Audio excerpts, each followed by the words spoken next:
just go ahead. Okay. So we'll go ahead and start. Hello, everyone. My name is Dr. Latrice Best. I'm an associate professor here in sociology department at U of L, and I'm also the chair of the 2021 John H. Rieger Speaker Series. At this time, I'd actually like to take a bit of time to acknowledge the namesake of the event, Professor John Rieger, who was a member of the department for 49 years until his retirement last spring. Unfortunately, he passed away last summer, but his generous monetary contributions to the department is essentially the reason why we can have fabulous speakers such as Dr. Cathy Kuhn. A couple of points before we get started here. This talk is actually being recorded. We'll follow a format of Dr. Kuhn's going to speak for about 45 minutes, and then we're going to have about 15 minutes for Q&A. I'd like everyone to mute their microphones while Dr. Kuhn is speaking. And if you have any questions that you want to actually be submitted for the Q&A, please feel free to write those questions either in the Q&A box or actually in the chat box. And so what I'm going to do is actually monitor that throughout the talk. And so I'll pull up questions during the Q&A from both of those venues. Also, I'd like for everyone to kind of refrain from actually raising their hand. And so again, we'll actually have the questions towards the end for about 15 minutes. And so without further ado, I'm going to introduce Dr. Cathy Kuhn. She is the Metropolitan Housing Coalition Executive Director. She just joined us in fall 2020. Cathy has been working in the homeless and housing field for over 20 years. Prior to joining MHC, Cathy was the Chief Strategy Officer at Families in Transition, a large homeless and housing provider in New Hampshire, where she worked since 2006. From 2012 to 2020, Cathy also served as the director of the New Hampshire Coalition to End Homelessness, a nonprofit organization dedicated to finding effective solutions to homelessness through research, education, and advocacy. Cathy holds a PhD in sociology and urban studies from Michigan State University, a master's degree in resource development, and a bachelor's degree in environmental studies. Both her master's thesis and dissertation were applied research projects aimed at enhancing delivery and outcomes of key federal housing programs. From 1997 to 1999, Cathy lived in Panama, where she served as a Peace Corps volunteer, teaching environmental education in primary schools. Cathy is also an adjunct professor of sociology with experience teaching at numerous colleges and universities. And in her free time, Cathy is an avid runner, having run 9 marathons, including 4 consecutive Boston marathons, as well as dozens of half marathons in states across the country. So she's quite active in a lot of regards. And so without further ado, Dr. Kuhn is going to talk to us about the critical connection between housing security and environmental justice. Thank you so much, Latrice, for that introduction, and good evening, everyone. It is really just an honor to be here, and I'm so grateful for the opportunity to speak with you all tonight. So, I'll go ahead and get started, and just let me kind of begin by saying that as a person who has dedicated my life to the pursuit of fair and safe and affordable housing for all citizens, I believe fully that housing is the foundation to overall health and well-being of individual citizens, as well as to communities as a whole. I believe that housing justice is deeply connected to all other forms of social justice, and that without access to safe and stable housing, our economic, our financial, our social, our physical, and our mental health outcomes are severely jeopardized. And because of our long history of racial discrimination in housing in the United States, Black and Brown citizens have systematically been denied access both to safe and affordable rental housing, as well as to homeownership opportunities. And as we'll talk about tonight, this discrimination in housing is inextricably linked to environmental justice and environmental health outcomes. So I didn't create this figure, I stole it, but I really like how it kind of conceptualizes housing as the center of so many other factors that impact our overall health and well-being. And so I thought it would just be appropriate to kind of start with that framework. So here's our agenda for the next 40 minutes or so. I'm going to start by giving an overview of the affordable housing landscape in Louisville. But my goal really is to try to connect some of the issues that I'm raising tonight to things that are actually happening right now that the Metropolitan Housing Coalition, which is the organization here in Louisville that I am working for, is very much involved with, including things like the LG&E rate case and the work that's happening right now on the reform of the city's land development code. And, because I've spent the last 14 years working in a large homeless services organization in New Hampshire, I can't help but include a brief discussion about the disproportionate environmental harm that people who are living outside are exposed to. And then I'll close by mentioning just a few solutions that I have found interesting, though I know that there are many, many more that could and should be pursued. And we will leave some time at the end for questions and comments and ideas and suggestions from you all who I know have, various interests and perspectives on these vast topics. So I really look forward to hearing from you all tonight as well. So I want to just start by giving an overview of the housing landscape in Louisville. But before I do that, let me just state something that I'm sure all of you already know, which is that affordable housing has been shown to lead to a host of benefits for both adults and children. Families that can afford their own home are not forced to, quote, double up or couch surf, which basically means that they're living with others, oftentimes in overcrowded or even unsafe living situations. And they're also less likely to face, the mental health stressors that just come with financial burdens and frequent moves. Affordable housing also allows families and seniors to put more resources towards paying for other critical necessities, such as healthcare and, nutritious, high quality foods, and also, ensuring that their children grow up in households that are free of environmental hazards. Yet, despite, these and many other well-known benefits, what we see in Louisville is that over 46% of renter households are cost burdened, meaning that they pay more than 30% of their income on rent, which simply means that they are paying too much for housing.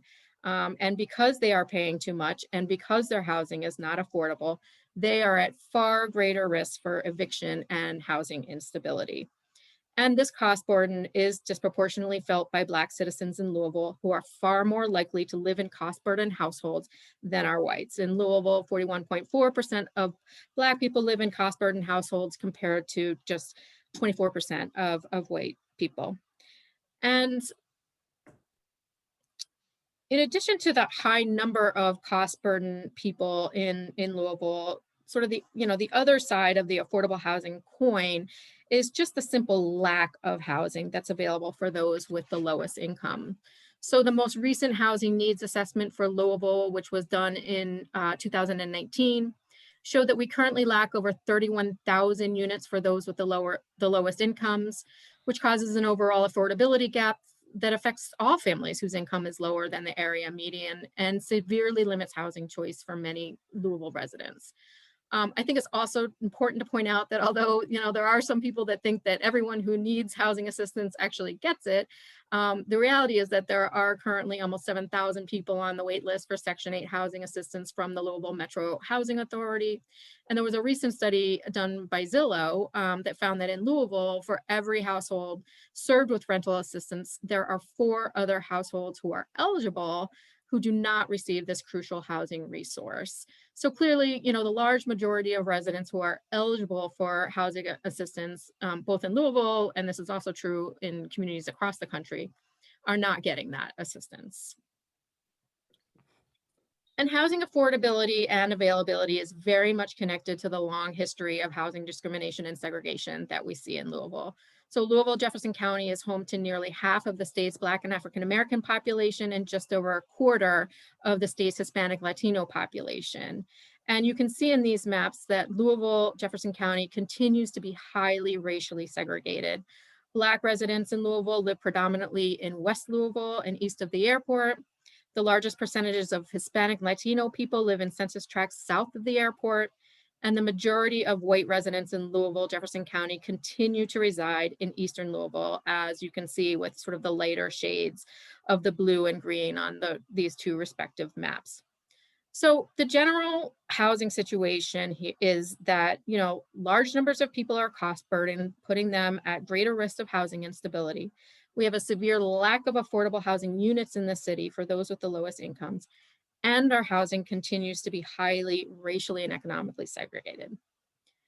So with that overview of the housing landscape, now I just want to get into some more specifics about some ways in which these factors are connected to environmental injustice and environmental health outcomes. So first, I think it's quite obvious that housing quality is clearly connected to environmental health, right? It's clear that environmental hazards in substandard housing can pose grave risks to the health and well-being of low-income families and children. We know, for example, that childhood exposure to lead can have lifelong consequences, including decreased cognitive function, developmental delays, and behavioral problems. And exposures at very high levels of lead can cause seizures and comas and even death. Poor housing conditions are also associated with a wide range of other health conditions, including respiratory infections, asthma, injuries, and mental health challenges. So let's then take a look at what the housing quality in Louisville looks like. One place where we can get some information on this is from the 2019 Housing Needs Assessment, which I mentioned previously. And one component of this broad housing needs assessment included a visual survey of residential structures throughout the city. So the survey took inventory of the condition of homes based on visible problems, related to things like their siding or their windows or their roofs or their foundations. And what this visual assessment found was that high rates of vacancy, boarding, exterior housing problems, and demolition characterize housing in areas in the northwest of the city, while on the other hand, greater rates of renovations and new construction are common in eastern areas where families tend to be whiter and are higher income. And in total, the assessment found that 65% of the houses in the Northwest core that exhibited exterior problems were boarded and therefore marked as poor condition.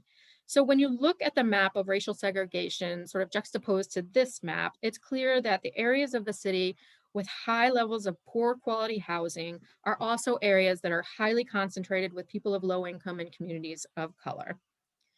And when we're talking about housing quality and environmental health, I think it's also important that we talk about the impact that vacant and abandoned homes can have on individual and neighborhood health, which we know is an issue here in Louisville. So Louisville has an overall residential vacancy rate of a little over 9%, nearly half of which are abandoned homes. And, as you can see in this map, vacancy rates in West Louisville are much higher than the city average. So what exactly does that mean? If we look at what the research says about the impact of vacancy rates on health, we can see that there is, in fact, a connection between high vacancies and health outcomes. So, for example, one study of 107 US cities showed that boarded up housing is associated with poor health outcomes, including premature mortality, diabetes, and suicide. And in addition, other studies have shown that conditions in the environment that indicate a lack of control in neighborhood conditions is linked to a range of poor health outcomes, including cardiovascular disease, depression, post-traumatic stress, and substance misuse. And to the extent that visible signs of physical disorder, such as large numbers of vacant and abandoned properties, increase the level of fear among residents, that fear may be accompanied by unhealthy behavior changes, such as reducing physical activity, not going outside as much, increasing drug use, and minimizing neighbor interactions, all of which may contribute to poor health. So in these ways, we can see that housing quality and condition has a direct impact on our health outcomes. But in addition to the connection between housing quality and environmental health is this issue of energy insecurity. And this is something that I've been thinking a lot about recently due to the Metropolitan Housing Coalition's involvement in the current LG&E rate case, which I'm going to talk a little bit more about in just a second.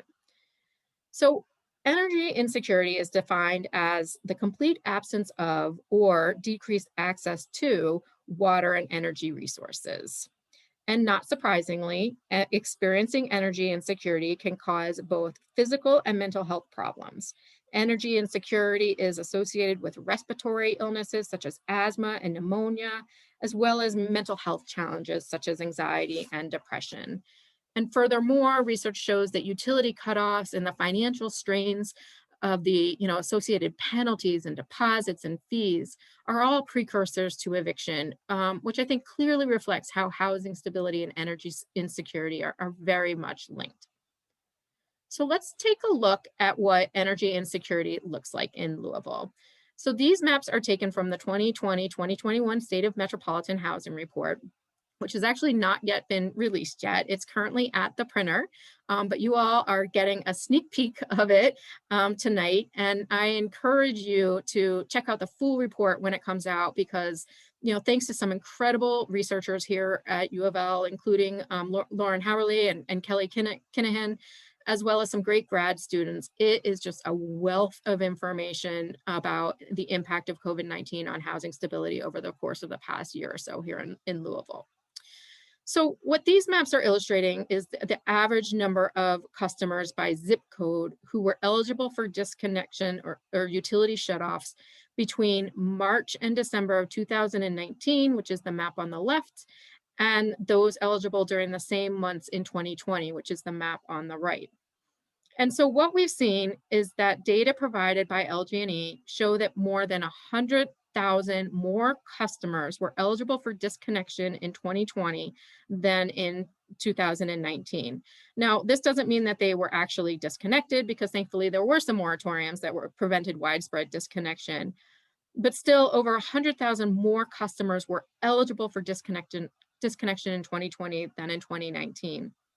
In addition, data show that the number of households who are at least 9 months or more in arrears increased by over 800% in 2020, and those who are in arrears by at least 6 months increased by over 400% in the past year. And while the large majority of households who are in arrears owe less than $200 in payments, a significant number owe between $500 and $1,000, which clearly shows the level of economic hardship facing many people in Louisville as a result of the pandemic.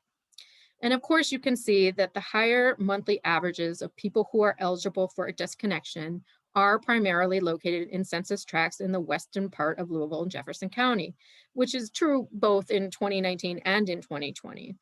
And so these maps, once again, mirror the previous maps of racial segregation and housing quality and reflect the fact that the disproportionate number of people of color who experience energy insecurity is tied to enduring patterns of housing discrimination and disinvestment. And the result of that has been the creation of disproportionate energy inefficiencies in the housing stock available to low-income people and to people of color, which holds true whether they're homeowners or renters. So we know, for example, that for renters, we sometimes see that landlords don't want to weatherize or invest in energy efficiency, due to the high costs of those investments. But that then, leaves renters bearing the burden of increased energy bills. And for owners, making an investment in weatherization is not only expensive, but it could also raise the value of their properties and increase property taxes, which may be unsustainable and lead to displacement, which we're going to talk just a little bit more about at the end of this presentation.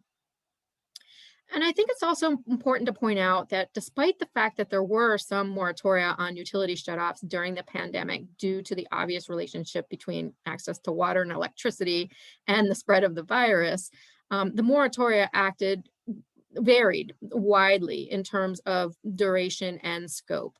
And as a result, there was one new study that I thought I would briefly mention, which found that if the utility disconnections would have been implemented on a consistent basis nationwide early on in the pandemic, COVID-19 infections would have been cut by 8.7%, and deaths would have been cut by almost 15%, which to me is a pretty staggering statistic. So what I'd like to do now is to tie this information into some advocacy work that's happening at the local level. I'm sure that some of you may know that LG&E is currently proposing a rate increase, the timing of which we feel maybe probably could not really be worse. And frankly seems a little bit out of touch with some of the data that we have just reviewed and the reality of what people are experiencing as a result of the pandemic. So the Metropolitan Housing Coalition, in collaboration with Kentuckians for the Commonwealth and the Kentucky Solar Energy Society, is formally intervening in this case, and we are very ably represented by Tom Fitzgerald of the Kentucky Resources Council. And so from our perspective, there are a number of problems with this rate increase, and I'm not going to mention them all, I'm just going to mention a couple here.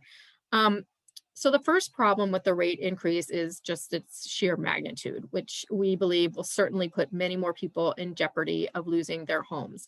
LG&E proposes an average rate increase of over $200 per year, which for those on fixed incomes or who are suffering due to the economic fallout associated with the pandemic, could really mean the difference between maintaining housing stability and losing their homes. For those on fixed incomes, this increase is far more than the increase that they have seen in their income in almost 10 years. So, for example, since 2013, the average SSI payment went from $710 to the current average rate of $783 a month, which is just an increase of just over $74 over the course of 8 years. And clearly one that wouldn't, cover the cost of the increase that, the LG&E is proposing. So we really argue that a rate increase of this magnitude will undoubtedly lead to even greater housing instability for many Louisville residents, not to mention the lingering impact that, just the trauma associated with receiving ongoing threats of a shutoff, or even worse, coming home from school or coming home from work to no heat or no electricity, the trauma that has on the well-being of adults and children. And the second problem that I'll mention with this proposed rate increase is in its approach to the rate design. So for many years, LG&E has been slowly shifting a larger share of each person's monthly bill to the part of the bill that is the flat rate charge, which essentially means that people's bills rise significantly no matter how little energy they use.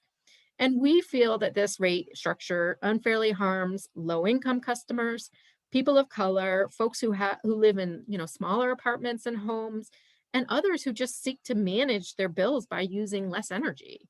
And additionally, putting most of the rate increase on a flat per meter charge also means that neighborhoods with the higher density of apartments and houses are essentially subsidizing the utilities costs for providing services in suburban or wealthier and often whiter neighborhoods, which have fewer meters over larger areas. So neighborhoods where housing is more dense have in turn more meters.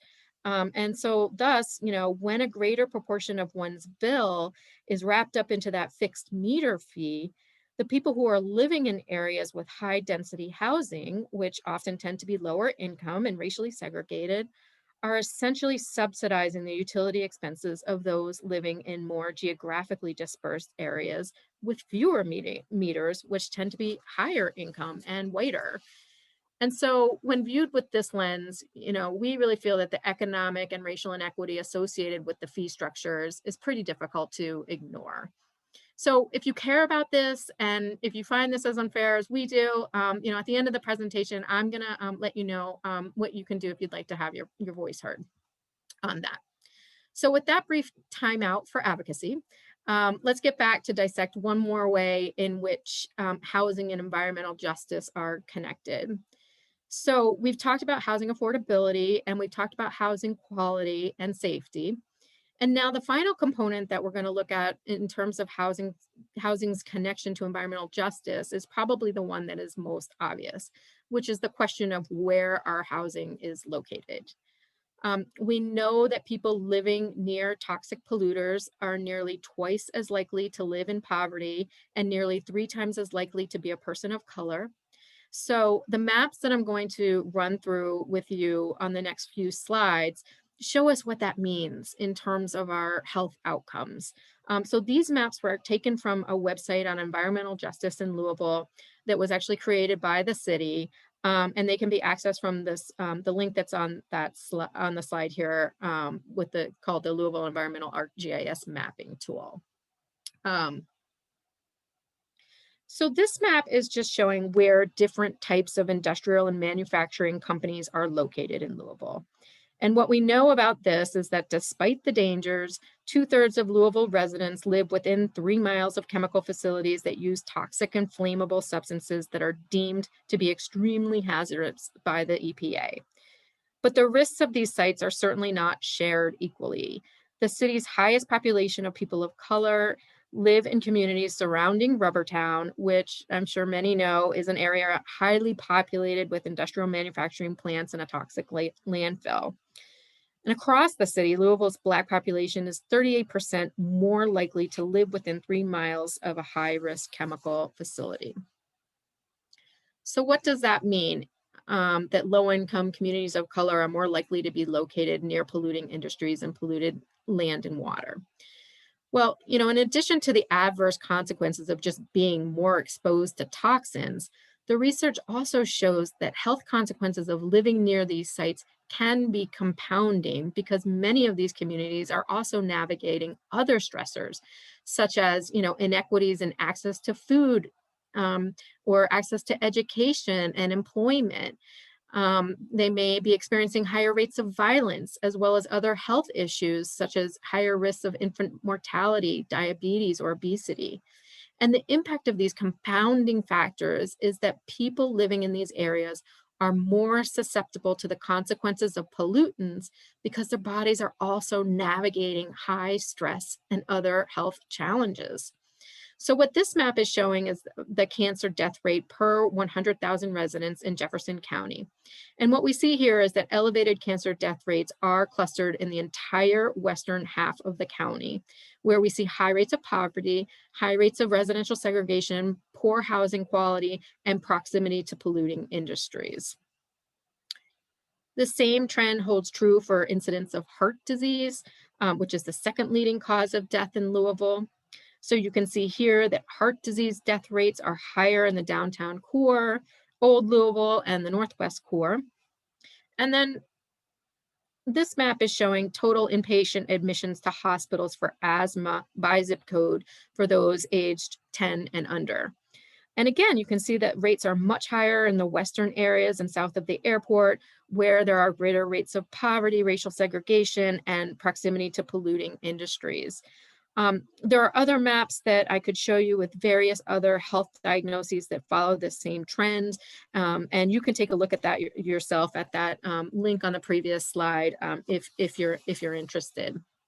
And I will also just quickly add that right now, the Metropolitan Housing Coalition is engaging in an oral history project that's actually in collaboration with U of L's Oral History Center that is designed to document the experiences and impacts that people in Louisville have had as it relates to accessing safe housing in the city over generations. And we are sort of just getting started with the interviews, but one of the common themes that we are seeing coming out of the interviews already is just the devastating impact of being forced to live in areas where the interviewees were exposed to high levels of toxins. And so through these interviews, we will be able to qualitatively describe the generational impact that this unfair access to safe housing has had on so many families in Louisville.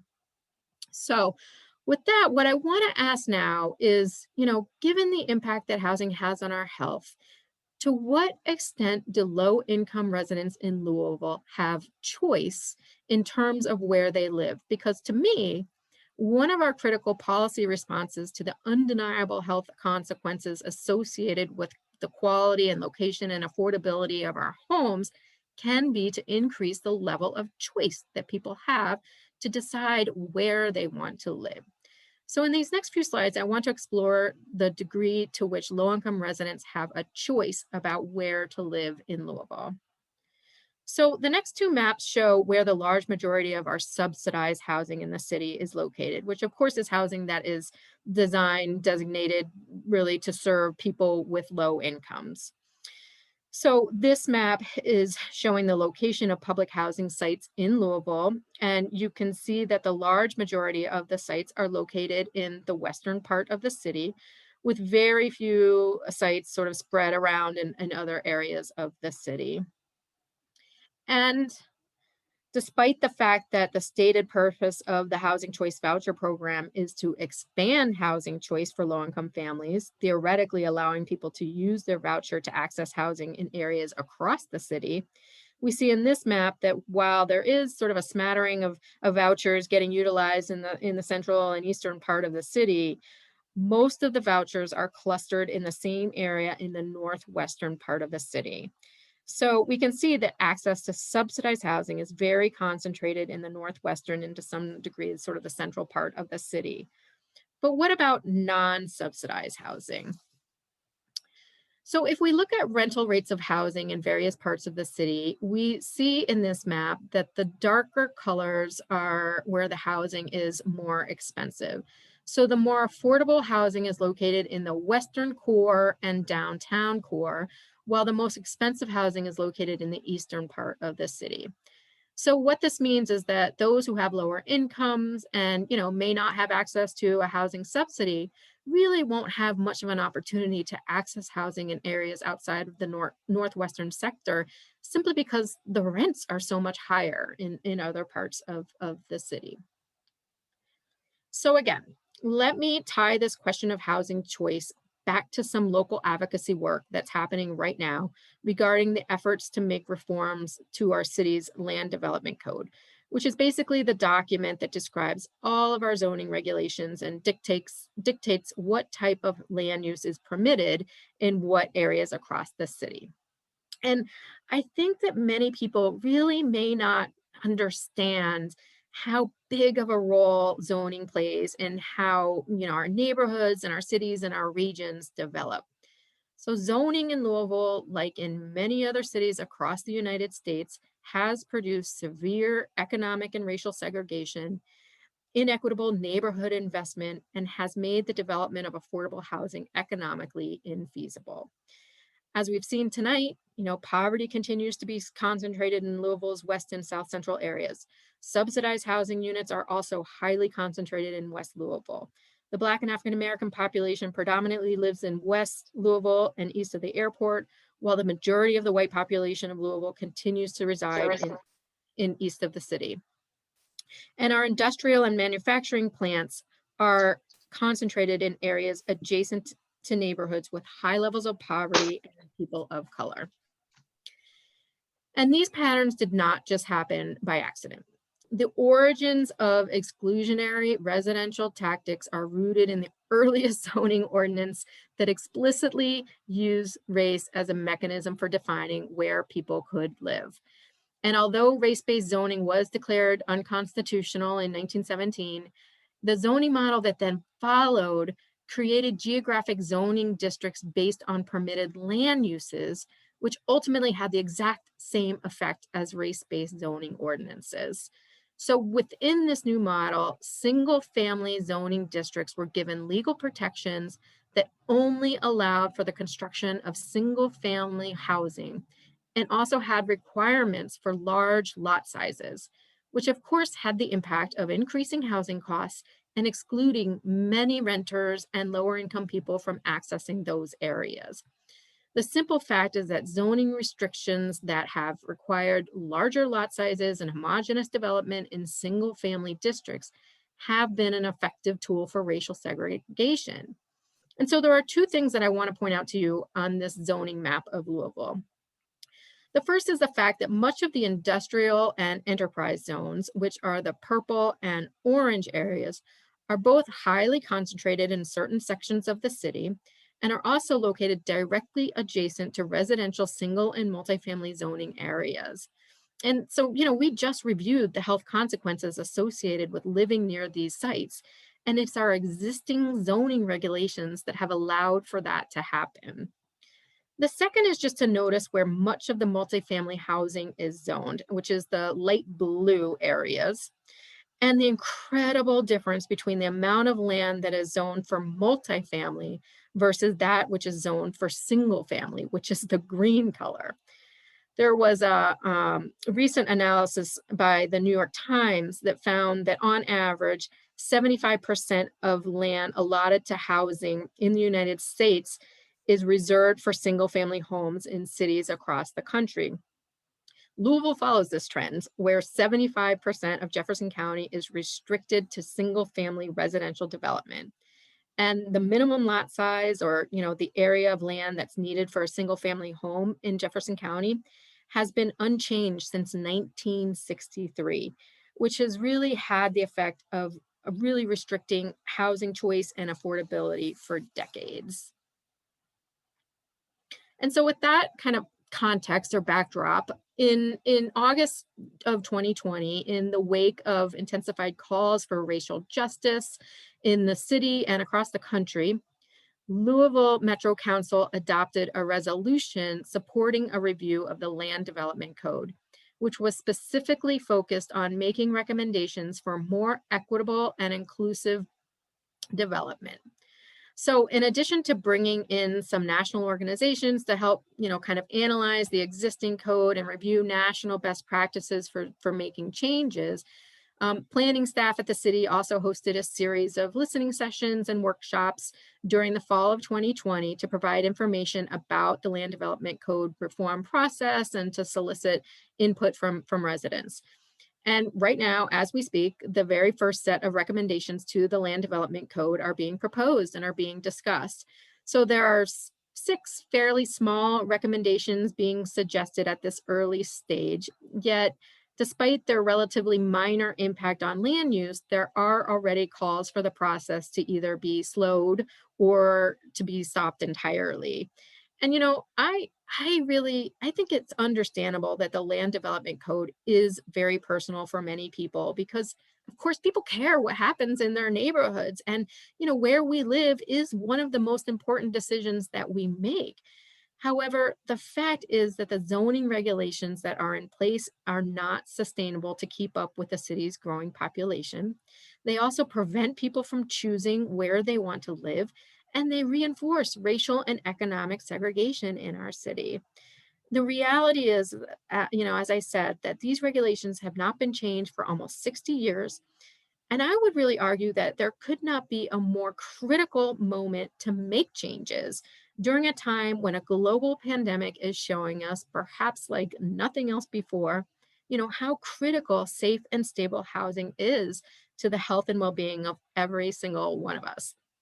So again, if this is something that you care about, I would call upon you to get involved in the process, because this really is a time when we can really ask ourselves, what type of Louisville do we want going forward? Do we want to live in a city that can, grow as our population grows? Do we want to live in a neighborhood that includes all of the diverse voices and backgrounds that we have in our city? Or do we want to stay on the path that we're on and see our neighborhoods become, more and more exclusionary and more segregated? And although, it's certainly not the only answer, reforming the Land Development Code is one very meaningful action that we can take to overcome patterns of exclusion and foster inclusive communities. Now, finally, although I have mostly been focusing on the relationship between housing and environmental health and justice, as someone who has been working in homeless services for the past 14 years, I would be remiss if I didn't mention that people who do not have access to housing at all, any housing at all, are also exposed to a wide range of environmental hazards. So one 2019 study looking at how environmental justice issues impact unsheltered people, for example, listed a wide array of environmental hazards such as soil and water contamination, air and noise pollution, exposure to severe weather events, increased risk of fire, exposure to mold and mildew, landslides, and exposure to pests and rodents. And in the same study, people who were interviewed identified another connection between environmental justice and homelessness, which is the way that environmental justice concerns could be used to justify evictions and sweeps of encampments.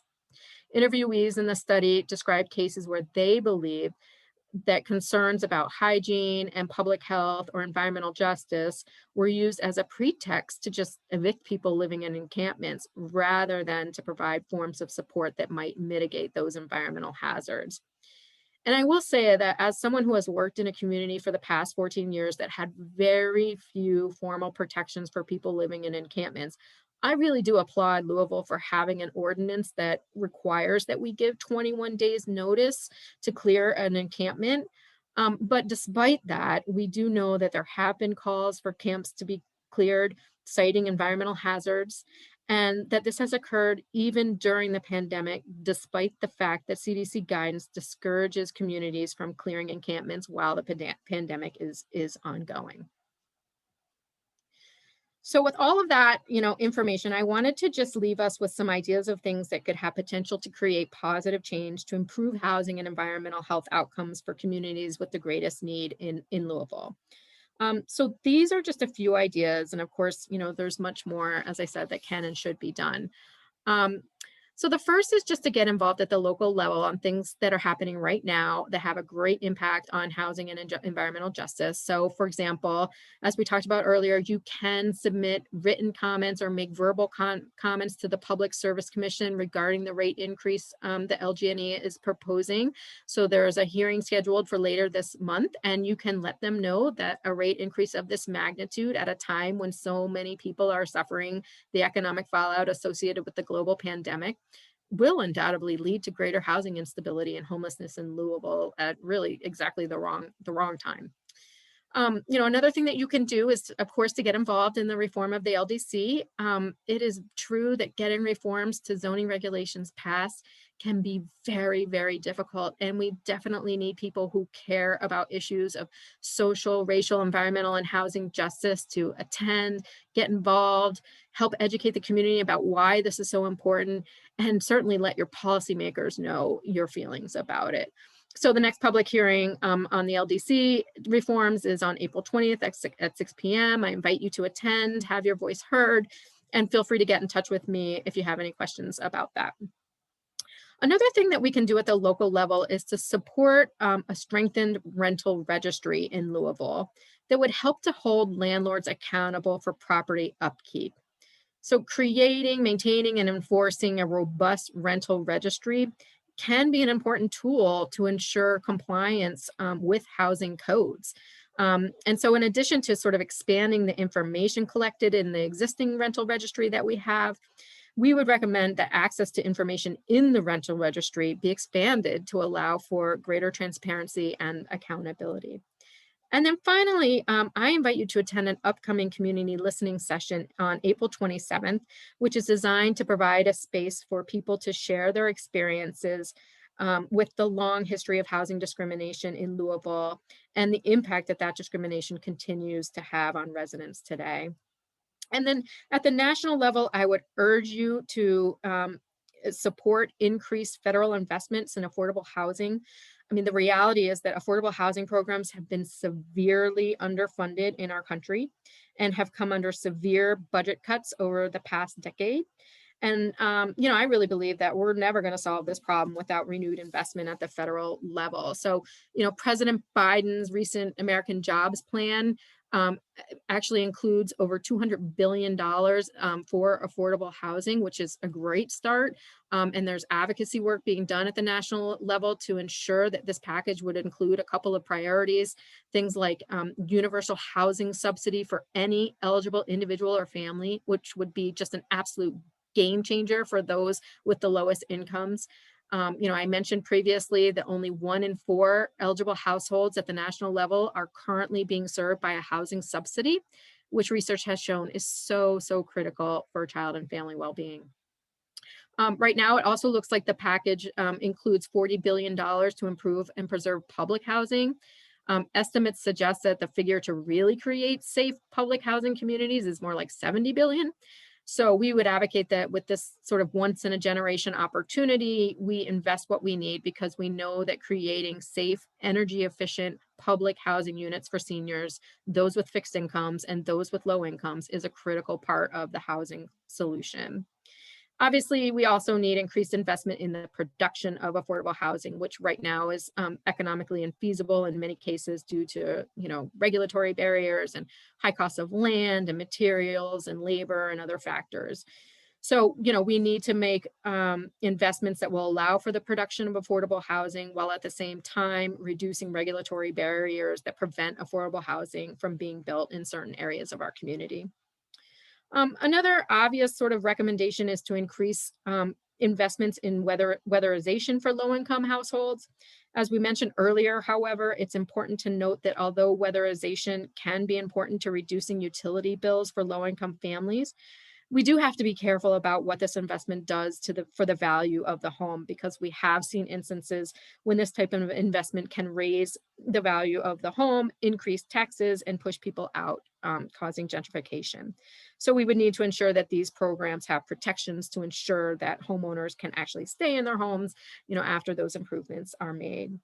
And then related to weatherization investments, I also came across some models which I found interesting, that invest in job training programs that are specifically focused on jobs that improve housing efficiency. So for example, this program called Build, which is located out of Winnipeg, Canada. It focuses on providing trades-based training to people with limited formal labor market experience. So trainees engage in home retrofitting with things like, insulation and high efficiency toilets and, water and energy saving devices, with the idea being that, low income people are getting access to good paying jobs while also engaging in energy efficiency work that will reduce utility bills for people living in older housing stock.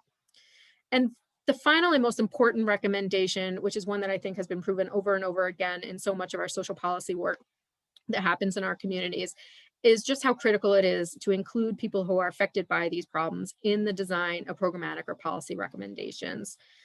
I was listening to a webinar the other day that gave a great, really simple example of why, this is so important, that I thought I would just share quickly to end.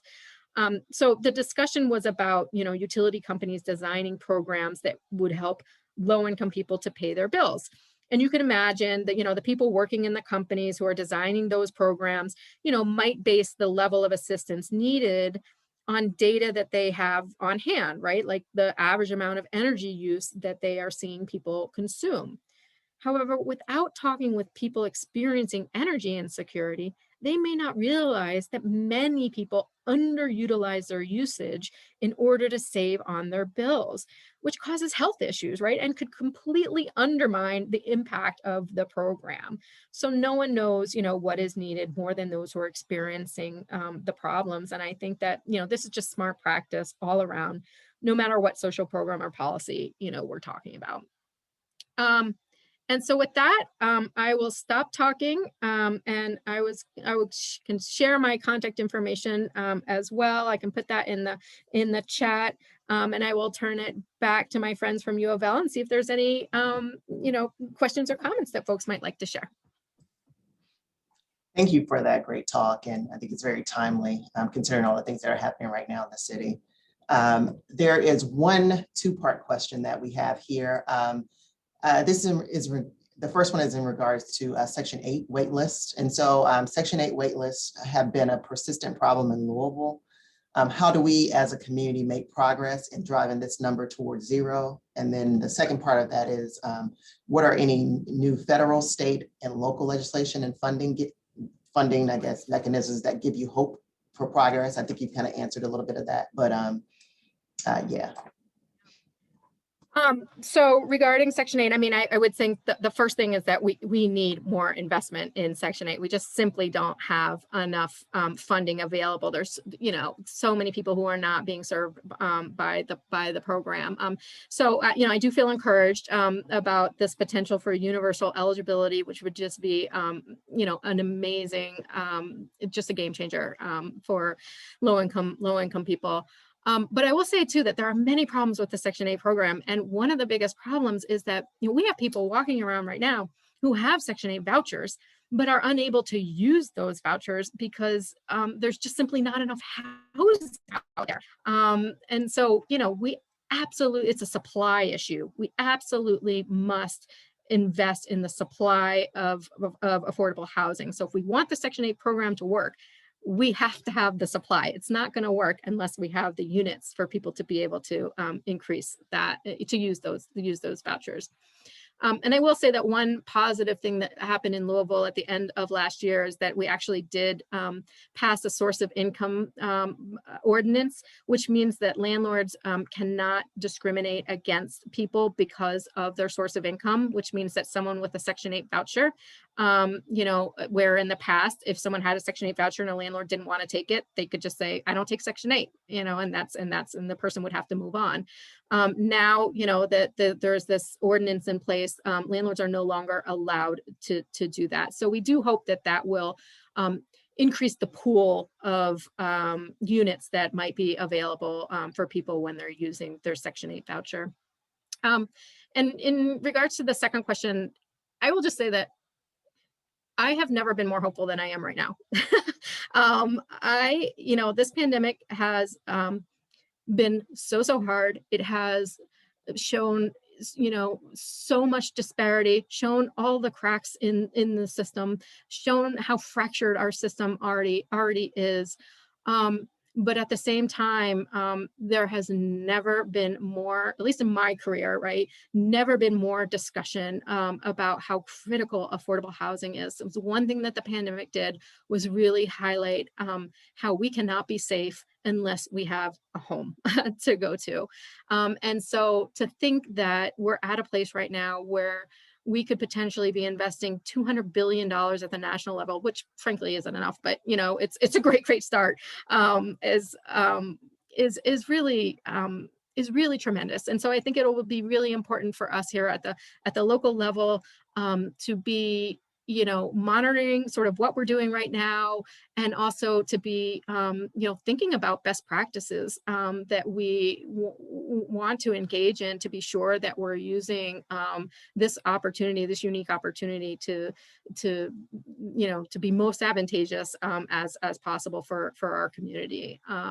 So yeah, I'm hopeful right now. I really am. And I think it's just going to be a matter of us, being ready and being prepared to use those funds and to make sure that they're used in a way that's really going to target those with the lowest income and really make some headway here on the affordable housing issue, particularly for those with the lowest incomes in Louisville.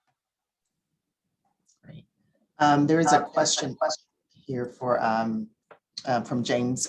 Do you have a platform on climate change? His thoughts on climate change. Yeah, that's a great question. I'm assuming he means, does MHC have a platform on climate change? Yeah. That's a really interesting question. And I mean, again, I'm only 6 months in, but I don't believe that we do. So that's, when we're talking about, the connection between all of these forms of social justice, that it's really, really important that, we are sort of capitalizing on each other's strengths, right? And amplifying our message in ways. So that, I think, is something that we should be looking at, and particularly as we're learning how critical housing is and the important role that housing plays in climate change. So, thanks for that suggestion. I don't believe we have one, but that's a really great thing to be thinking about. And the last one here is from Dave. Is there a part of the LDC reform that is focusing on citing industry more equitably as well? If polluting industries could be more widely dispersed, which has to overcome not in my backyard concerns, do you think that would help in some ways? So there is a part of the LDC reform that is focused on environmental justice. And if you're interested in kind of looking back, you can go to the LDC Reform website. And there was a webinar that was done specifically on issues related to the zoning restrictions and environmental justice. And so, for me, the critical issue is, yes, maybe we do need to have those industries be more widely dispersed, but I think the critical issue is also just not putting them next to residential. You know, we need to be intentional about making sure that people are not being exposed to the toxins that these industries are producing. And right now, that is just not the case. But there are things that that you know, we are considering right now. There's being considered right now to try to mitigate some of you know, some of the things that people are experiencing right now, while also preventing further harm in the future. And so I would certainly encourage you, you know, to get involved if you're interested in that, to get involved in and have your voice heard and share your thoughts on that. Great. Actually, since it's not 7 o'clock yet, there's one more question that popped up. So Lenora wants to know, will there be any other programs that assist with home ownership outside of Section 8 or HUD programs created? There is some funding that is coming through for home ownership opportunities, is my understanding. I'm not sure that there's a lot of detail around that, but I will say that that is also a really critical piece of the entire sort of housing you know, housing solution, right? Is that we know that there are huge disparities in home ownership rates, and we know that home ownership is so important in terms of, you know, long-term financial health and wealth building.